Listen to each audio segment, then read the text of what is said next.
लोग राधे राधे जय पिता जी की लाडली से भक्तों पे खूब कृपा करें। आज जो है ना हमारा टॉपिक है, जितने प्रश्न थे जो पूछे गए थे, तो उसका एक सवाल था कि भक्त का जैसे मांसाहारी भोजन घर में बनता है तो क्या हम मतलब कि लाला की जो सेवा है या लाडली जी की सेवा या चित्रपट की सेवा जो विराजमान कर सकते हैं। तो मैंने तो भक्त को पर्सनली बताया ही था कि नहीं कर सकते हो, लेकिन उनको कहा था कि नहीं आप आश्रम से एक बार पूछ के आना कि हमारी बड़ी श्रद्धा, फैमिली में सब खाते हैं लेकिन हम भले ही नहीं सेवन करते हैं, लेकिन बाकी सब खाते हैं लेकिन बनता है, तो बिल्कुल मना कर दिया गया है। मांसाहार अगर कभी घर में आया भी हो तो वो पूरी रसोई के आपके बर्तन बिल्कुल हटाने पड़ेंगे, उन्हें चेंज करना पड़ेगा सबको। उसके बाद में ही तब आप बिल्कुल एक दृढ़ निश्चय होगा ना आपका कि अब हम जो है नहीं सेवन करेंगे कभी भी जीवन, तो ही सेवा विराजमान कीजिएगा, अदरवाइज बिल्कुल मना कर दिया गया है। पता है बाबा जी ने एक बहुत ही अच्छी बात कही थी कि आप सोचते हो कि विग्रह सेवा लाना और चित्रपट की सेवा विराजमान करना, मतलब कि भाव की बात है, एक ही बात है कि अगर आप चित्रपट की सेवा भी विराजमान करते हैं तब भी मांसाहारी भोजन बनता है घर में, तो आप लोग तो उसी बर्तन में खाओगे, उसी में ही बनाओगे और फिर आप भी तो वही भोग पाओगे, तो आपका भी मन वैसा ही मलिन हो जाएगा। तो बिल्कुल ही मना कर दी थी सेवा विराजमान करने के लिए, लेकिन अब मुझे पता था लेकिन ऐसा ही जवाब मिलेगा, लेकिन फिर भी भक्त के कहने पर हमने एक बार फिर भी पूछा, तो कृपया करके सेवा ना लाइएगा, साफ मना कर दी है। नेक्स्ट प्रश्न था भक्त का,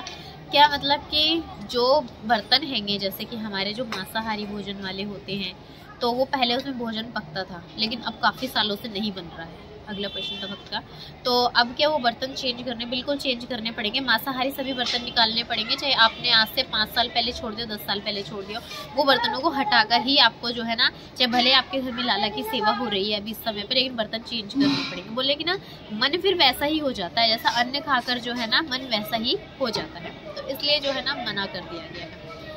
अब अगला प्रश्न मैं आपको बताती हूँ भक्त का, जैसे कि अब मासिक धर्म में होते हैं हम लोग, तो मैंने वीडियो भी अपलोड की थी कि पहले कुछ नियम था जो चेंज हो चुके हैं अभी। तो जैसे आप जितने दिन में फ्री होगे, 4 दिन में हो, 5 दिन में हो, पहले 3 दिन का निषेध था, गुरुदेव की हमने बहुत सी वीडियो भी सुनी है, इसमें 3 दिन के लिए गुरुदेव ने निषेध बताया था, लेकिन अब जो कह रहे पहले हम भी ऐसे ही फॉलो करते थे कि जितने 3 दिन का बोला था तो 3 दिन में ही हम लोग 4th डे से मैं माला जब शुरू कर दी थी, और इतने समय से, इतने वर्ष से मैं ऐसे ही करती आ रही थी। अब की बार जब गए तो फिर आश्रम में, तो उन्होंने कहा कि नहीं, जितने दिन में, अगर 6 दिन में फ्री होते हो 6 दिन में, 7 दिन में, 7 दिन में, 8 दिन में, चाहे 10 दिन में, जब मासिक धर्म से बिल्कुल फ्री हो जाओगे तभी सेवा करनी है। इस बीच में आप काउंटर जो होता है, काउंटर से गुरु मंत्र का जाप नहीं कर सकते, मना किया है बिल्कुल ही, मानसिक गुरु मंत्र जाप कर सकते हो। सेकेंड बात,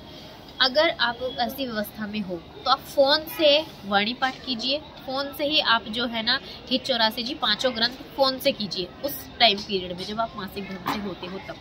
और मानसिक रूप से ही आप जो है ना नाम जप कर सकते हो। आपको माला नहीं छूनी है, माला स्पर्श नहीं करनी है, ग्रंथ स्पर्श नहीं करनी है, लेकिन इस बीच में आप जो है ना मानसिक नाम जप कर सकते हो, काउंटर से नाम जप कर सकते हो आप, लेकिन गुरु मंत्र काउंटर से नहीं जपना है, ये बिल्कुल साफ मना किया उन्होंने। और आप जो है ना फ़ोन से वाणी पाठ कर सकते हो, अगर आपको याद है तो आप बोलते बोलते भी कर सकते हो, आप उस चीज़ में तो आप ये ऐसे कर सकते हो, लेकिन आपको उन दिनों में नहीं स्पर्श करना है, इस चीज़ का विशेष तौर पर ध्यान रखने के लिए कहा गया है। अब एक वीडियो बनानी है लहसुन प्याज वाले बर्तनों की, मैं नेक्स्ट वीडियो में आपको बताती हूँ, क्योंकि जिस तरीके से बाबा जी ने हमें समझाया उसके लिए वीडियो फिर बड़ी हो जाएगी। तो जैसे लहसुन प्याज के बर्तन जो होते हैं उसमें भोग बनाए ना बनाए, वो पकाए ना पकाए, इस तरीके से। सभी को राधे राधे जय पिता जी।